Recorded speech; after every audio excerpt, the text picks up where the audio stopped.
जिनसे मैं बहुत ज़्यादा उम्मीद भी कर रहा था और जिन लोगों के लिए मैंने बहुत ज़्यादा काम भी किया था, उन लोगों ने उतना समर्थन मुझे नहीं दिया जितना मैं उम्मीद कर रहा था वगैरह वगैरह।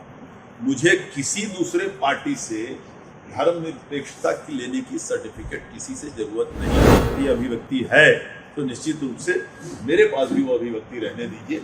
चुनाव आया गया, हम लोग सब भारतीय हैं, हम लोग बिहार के लोग हैं और बिहार की संस्कृति अलग है।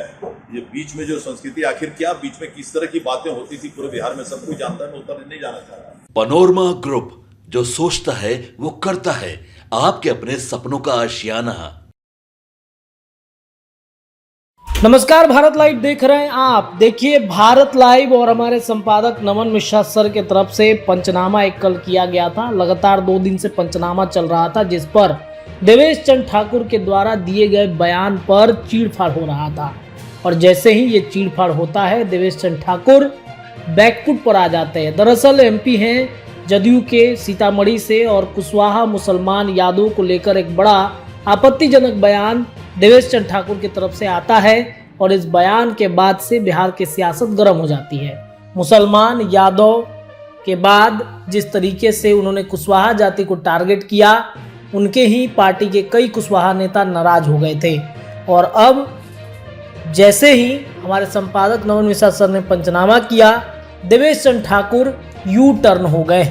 दरअसल उन्होंने अपने बयानों के लिए माफ़ी मांग लिया है और वो कह रहे हैं कि हमने किसी व्यक्ति के बारे में, यानी कि किसी जाति के बारे में नहीं की, हमारी अपनी भावनाएं थी जिसे हमने जिक्र किया है। हम सबका काम करते हैं। जब हम विधान परिषद के सभापति थे तब भी हम काम करते थे और सब लोगों ने मिलकर हमें जिताया है, तो भाई सबकी बातें हम करेंगे, सबका काम हम करेंगे। यानी कि बैकफुट पर आ चुके हैं। और तो देखिए उन्होंने जो बयान दिया है, इस बयान के लिए वो माफ़ी भी मांगते दिख रहे हैं। और साथ ही साथ एक तस्वीर आपके स्क्रीन पे चला रहे हैं, जो बगल में एक मुसलमान नेता उनके बगल में है और उनके तरफ मुस्कुराते हुए देख रहे हैं देवेश चंद ठाकुर। कहते हैं कि भाई ये हमारे भाई हैं, सलमान नाम है इनका, और इनसे हम कभी अलग हो सकते हैं क्या। तो देखिए देवेश चंद ठाकुर बैकफुट पर आ गए हैं, यू टर्न ले लिया है। जो सियासत गर्म हुई थी उस सियासत में अब देवेश चंद ठाकुर धीरे धीरे बैकफुट पर आते हुए नजर आ रहे हैं। क्या कहा है उन्होंने वो हम आपको सुना देते हैं। अभी कुछ दिन पहले एक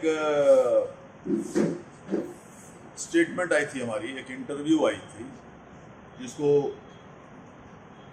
काफ़ी प्रचारित किया गया प्रदेश में भी और प्रदेश के बाहर भी। उसमें जो बातें मैंने कही, मुख्यतः मैंने ये बातें कही थी कि हमारे सीतामढ़ी के सारे मतदाताओं को मैं धन्यवाद तो देता ही हूँ, लेकिन जिन लोगों ने, जिनसे मैं बहुत ज़्यादा उम्मीद भी कर रहा था और जिन लोगों के लिए मैंने बहुत ज़्यादा काम भी किया था, उन लोगों ने उतना समर्थन मुझे नहीं दिया जितना मैं उम्मीद कर रहा था। ये मैंने निश्चित रूप से कही थी और वो आज भी मैं कह रहा हूँ कि उनका समर्थन मुझे नहीं मिला और वो नहीं मिलने के कारण निश्चित रूप से मैं मर्माहत हूँ। क्योंकि अगर आप किसी जनप्रतिनिधि को निर्वाचित करते हैं और बहुत उम्मीद उनसे रखते हैं कि यह आदमी बहुत काम हमारे क्षेत्र में कराएगा और किसी कारण से वो नहीं कराता है, नहीं करा पाता है और आप उससे नाराज होते हैं, नाराजगी आपकी होती है, तो निश्चित रूप से देखा गया है कि सब कोई नाराजगी व्यक्त करता है। उस प्रतिनिधि के संबंध में नाराजगी व्यक्त करता है कि हम लोगों ने क्या उम्मीद से इनको जिताया था, ये कभी दिखाई भी नहीं दिए, इन्होंने कुछ काम नहीं किया, वगैरह वगैरह वगैरह। तो आप भी आज़ाद हैं उस तरह की बात बोलने को। उम्मीद कर रहा हूं कि आप मुझे समर्थन देंगे। मैंने आपके लिए बहुत काम किया है, तो स्वाभाविक रूप से मैं भी अपना भावनात्मक बातें कहूँगा। तो वही भावनात्मक बात को बहुत दूसरी तरह से प्रचारित करके ये बताया गया कि ये बातें जो है ये जातिवादी बातें हैं या धर्मनिरपेक्ष बात नहीं है, वगैरह वगैरह वगैरह। मुझे किसी दूसरे पार्टी से धर्मनिरपेक्षता की लेने की सर्टिफिकेट किसी से ज़रूरत नहीं है। मेरे सीतामढ़ी क्षेत्र के सारे लोग, किसी भी समाज के, किसी भी धर्म के लोग जो पिछले 25 साल 30 साल से मेरा काम देखे हैं, वो अच्छी तरह से जानते हैं कि मैं जातिवाद से ऊपर उठ के हमेशा मैंने काम किया है, भविष्य में भी ऊपर से हमेशा काम करूँगा। किसी धर्म के जो लोग हैं उन्होंने भी मुझे देखा है, मेरे धर्मनिरपेक्षता को देखा है।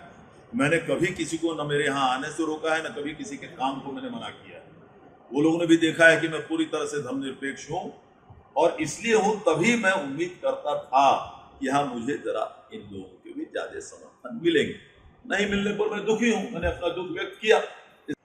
यहाँ भी बहुत हमारे मुस्लिम भाई लोग आए हुए हैं, अभी भी होंगे यहाँ पर, होंगे, हमेशा आते हैं। हमारे यादव भाई लोग आते हैं, आज भी उनका स्वागत है, कल भी स्वागत रहेगा, कल भी आते रहे। मेरे रिश्ते उनसे कल जैसे थे, आज भी वैसे ही है, कल भी वैसे ही रहेगा। मैं यही बात कहने के लिए आपके पास आया हूँ, और आपके जरिए तमाम जो हमारे श्रोता हैं, मतदाता हैं, जितने हैं, सबके पास पूरे देश प्रदेश में मैं ये बात फैलाना चाहता हूँ। देवेश ठाकुर जो कल था आज भी वही है, और जिस तरह से आपको अपने भावनाओं को व्यक्त करने का की अभिव्यक्ति है, तो निश्चित रूप से मेरे पास भी वो अभिव्यक्ति रहने दीजिए। चुनाव आया गया, हम लोग सब भारतीय हैं, हम लोग बिहार के लोग हैं, और बिहार की संस्कृति अलग है। ये बीच में जो संस्कृति, आखिर क्या बीच में किस तरह की बातें होती थी पूरे बिहार में सब कुछ जानता है, मैं उतना नहीं जाना चाह रहा, इसलिए कि मैं इसको राजनीतिक प्रेस कॉन्फ्रेंस नहीं बनाना चाहता। मैंने सिर्फ आपको कहा कि मेरे रिश्ते कभी किसी से न बिगड़ सकते हैं, न कभी किसी से खराब थे, न कभी किसी आदमी को, हमारे यहाँ किसी भी धर्म के आदमी को, किसी भी समाज के आदमी को मेरे यहाँ अगर कभी रोका गया हो तो मैं चुनौती देता हूँ, कोई भी बता दे। एक जमाना था कि हमारे जो प्रतिद्वंदी लोग हैं वो तो दूसरे लोगों को गाली दिया करते थे, मना किया करते थे, गाली दिया करते थे, इस तरह की परिस्थिति बिहार में थी। खैर उन बातों पर मैं नहीं जाना चाहता। सबका काम किया है, आज भी सबका काम कर रहा हूँ, कल भी करूँगा, और सबका स्वागत है, इसमें कहीं कोई शक नहीं है। इसको मीडिया ने मैं आपके जरिए ये चाहता हूँ, मेरी भावनाओं, जो मैं भावनाओं का आहत में जरूर हुआ था, आज भी हुआ, तो उतनी बात को मुझे बोलने की आज़ादी होनी चाहिए। अभिव्यक्ति की आज़ादी है, उतनी मुझ पर रहने दिया ना चाहिए। वो मैं आज भी हूँ। सलमान जी का मुस्कान बता रहा है कि कभी मुझसे ये अलग नहीं हो सकता। चलिए, आप सभी लोगों को बहुत बहुत सर, एक सवाल जरूर। पनोरमा ग्रुप, जो सोचता है वो करता है। अगर ये वीडियो पसंद आई और वह बिहार के राजनीति और बिहारियत से सरोकार रखेनी तो सब्सक्राइब बटन दबा के चैनल के सब्सक्राइब कर ली। ओजे एगो घंटी बा, ओकरा बटन दबा देला से कुल सटीक और मारक खबर रुआ मुफ्त में मिल जाई। अगर रुआ पत्रकारिता के हमनी के नया प्रयोग में सहयोग कर चाहतानी तो ज्वाइन बटन दबा दी। पेटीएम नंबर नोट कर ली 9386816700।